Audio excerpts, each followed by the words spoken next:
Dr. Ariane from the Movement Paradigm. Did you ever wonder why you get cravings? And why can these cravings be so overpowering that they can prevent you from sticking to your nutrition plan?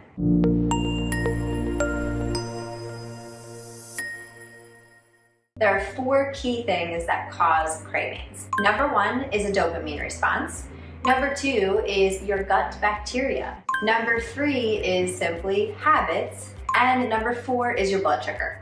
Number 1, a dopamine response. You may have heard someone say they're addicted to sugar, or you may be in fact addicted to sugar. So sugar can cause a dopamine response just like it can with things like alcohol or drugs or cigarettes. So this can cause a neurochemical and biochemical response in the body. Therefore, attributing to cravings because we want more and more of that. Think of it as a feed-forward mechanism. Number 2 is our gut bacteria. So we have 1 trillion different bacteria in our gut that all really like different things like fiber and carbohydrates and fat. So when we don't give them what they want, they get actually really, really pissed off. And so these specific bacteria are in essence seeking out certain foods. So it is really important that we have a diverse, most importantly, diverse, healthy diet filled with lots of antioxidants, phytonutrients. We're feeding it with exactly what it needs and wants so that it doesn't have cravings for other things, perhaps like carbohydrates or salt or sugar.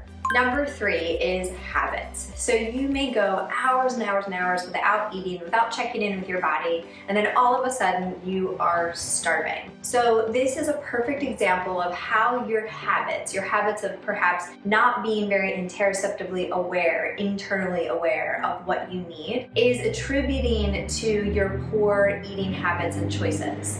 This is going to impact the cravings that you have for sugar or carbohydrates, perhaps energy-rich foods that are giving you a quick burst of energy because you have let the tank stay empty way too long. Number 4 is blood sugar. So this is really imperative in making sure that you are decreasing cravings. So let's start with the basics. Every 4 to 6 hours you should be eating unless you are hungry. Now there are some exceptions if you are doing intermittent fasting, but during your waking times, every 4 to 6 hours unless you're hungry.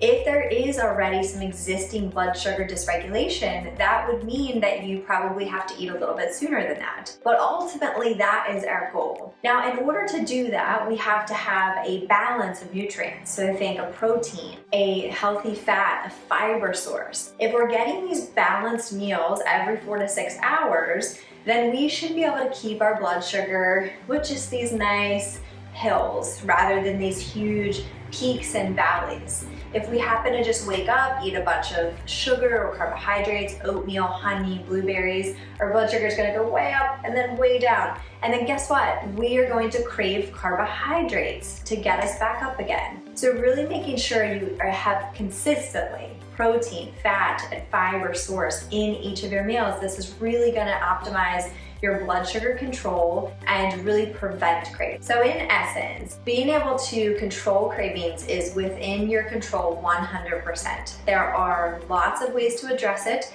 and even if you have some pre-existing health conditions, any kind of insulin resistance or dysregulation of your blood sugars, etc., these are still all really, really important tips to think about, and there may be some additional things. So really try to work on these key fundamental things so that you can decrease your cravings and ultimately feel your best.